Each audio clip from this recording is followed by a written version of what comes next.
biasa pandemi ada pemeriksaan biasa. Rencana hari ini kita akan eksplor 3 candi lainnya selain Loro Jongrang yang ada di belakang saya ini. Jangan lupa saya di Prambanan.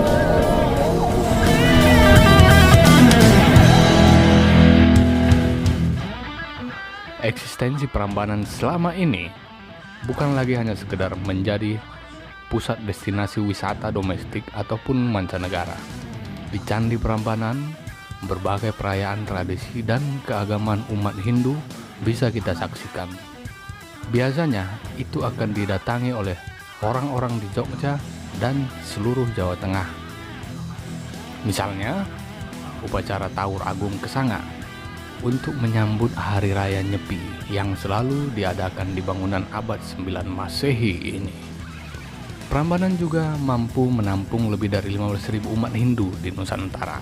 Kini, tak jauh dari sini juga telah dibangun fasilitas baru bagi umat Hindu untuk menjalankan proses kremasi. Krematorium itu sudah secara resmi disahkan oleh pemerintah Kabupaten Sleman. Masih di dalam kompleks Prambanan, terdapat 3 candi lainnya yang akan kita kunjungi hari ini.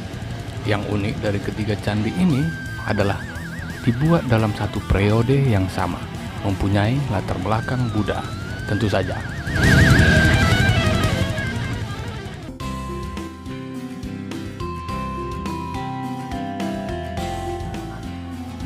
Ketika sampai di pelataran Candi Lumbung, sayang sekali saya tidak bisa masuk. Terlihat dari sini candi sedang mengalami proses renovasi dan beberapa tiang-tiang konstruksi masih ada di sana. Oke, lebih baik kita lanjut ke Candi Bubrah saja. Sekarang saya udah berada di Candi Bubrah. Kalau kita telisik dari etimologi Bubrah artinya setengah jadi ya, barangkali.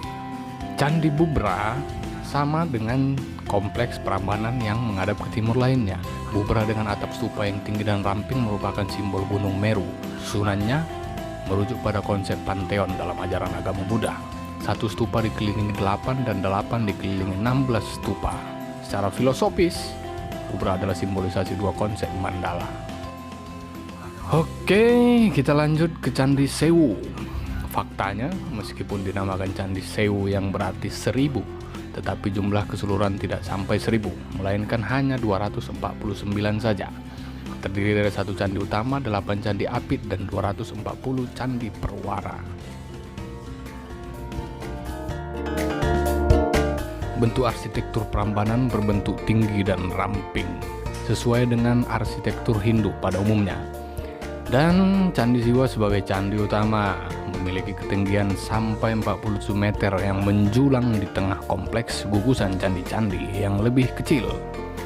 Ya, kita perlu sedikit berbangga karena Prambanan adalah candi termegah yang ada di Asia Tenggara. Berdasarkan catatan sejarah, karena dulu Prambanan sempat ditelantarkan sebab ibu kota kerajaan Mataram berpindah ke Jawa Timur pada tahun 930-an. Setelah perpindahan ibu kota itu, Prambanan mulai terlantar dan tidak terawat, sehingga mulai runtuh dan rusak.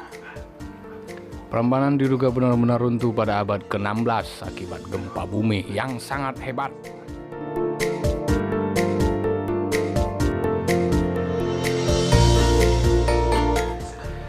Sebelum dilakukan pemugaran pada tahun 1918, penduduk sudah tahu keberadaan candi. Akan tetapi mereka tidak tahu bagaimana latar belakang sejarahnya. Maka sebagai hasil imajinasi, rakyat setempat menciptakan dongeng lokal untuk menjelaskan bagaimana asal-usul Prambanan. Dimulailah cerita itu lewat kisah-kisah fantastis mengenai raja raksasa, ribuan candi yang dibangun oleh makhluk halus jin dan dedemit hanya dalam tempo 1 malam, serta putri cantik yang dikutuk menjadi arca. Legenda itu kita kenal dengan kisah Roro Jonggrang.